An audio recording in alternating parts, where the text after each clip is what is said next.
Now I'm testing my aftermarket camera. So you can set car setting here, reverse type.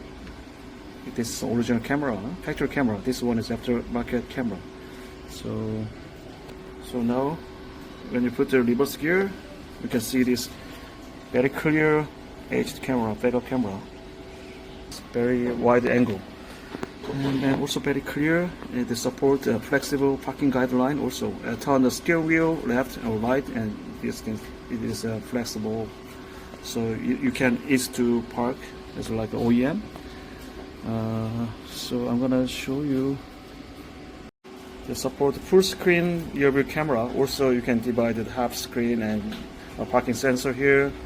So you can choose. So here you can choose here. So I'm gonna show you. And this one reverse later here, and like this. But if you want full screen, just like this, okay, and very clear. Okay, and left to right reverse, okay,